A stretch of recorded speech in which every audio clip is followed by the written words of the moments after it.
Good day all, we are back to daily devotion and for the day of Saturday. We are still with series 365 daily devotion Bible character edition. And for this day, we're going to still study the Messianic Psalms or the prophetic Psalms that King David wrote. And for the particular book in the book of Psalms, it was written by King David. This particular study would focus on the Hannah's cry or the agony of King David. So verse we're going to use reference came from the book of Psalm chapter 22 verse 1. My God, why have you forsaken me?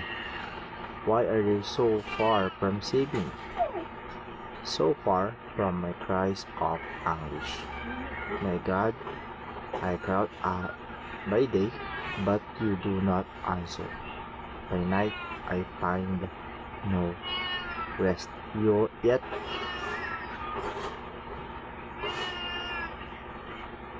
you are enthroned as the Holy One.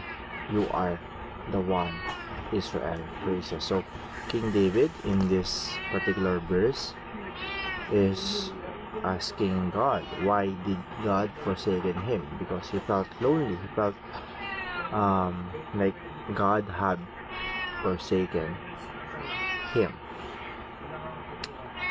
And in these desperate times, in these times of loneliness, it is our God only, the only answer, the only one who we should walk up to, we should talk to.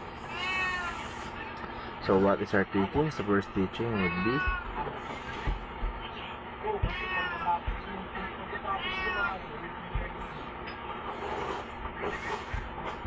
first teaching would be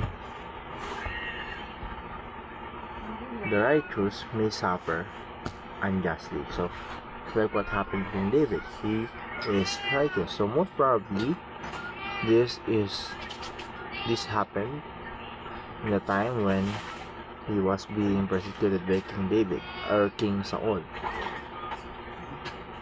and he is still righteous at that time because later on in his life, yet he still believed God. Yes, he has still faith with God, but he had committed sins against God's will, and that led him to his downfall. So he is not righteous anymore in practical manner. So first teaching, the righteous may suffer unjustly. He suffered, but he is righteous. So being righteous doesn't mean we will not suffer anymore. Being righteous doesn't mean that we will have a perfect life. That's not true. Even though we are righteous, even though God made us righteous, we can suffer, and sometimes it happens in unjustly manner. Second, you can be honest with God even expressing your raw emotions. When we're going to talk to God, let's be honest with God. We can be honest with God because God understands us the most. And we should not sugarcoat our problems. We should not sugarcoat we should not sugarcoat what we are feeling. We should be honest. We should be straightforward with our emotions to God, because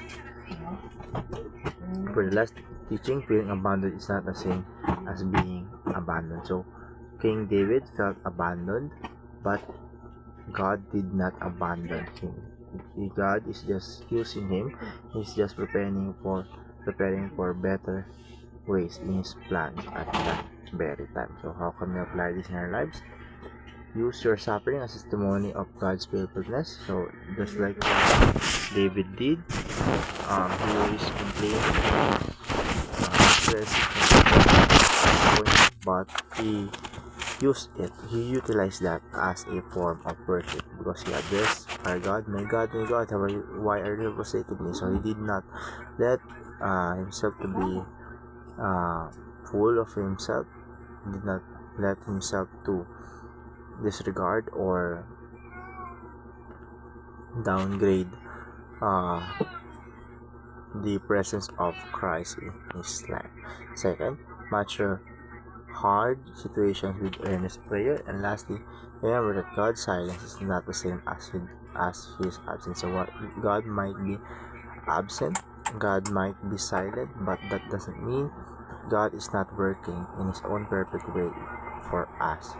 Sometimes God is silent, sometimes God may feel unresponsive, but it is the best for us. It is the best that we can learn because God is preparing us for something bigger and greater than our dreams. So that would be for daily devotion and sleep life.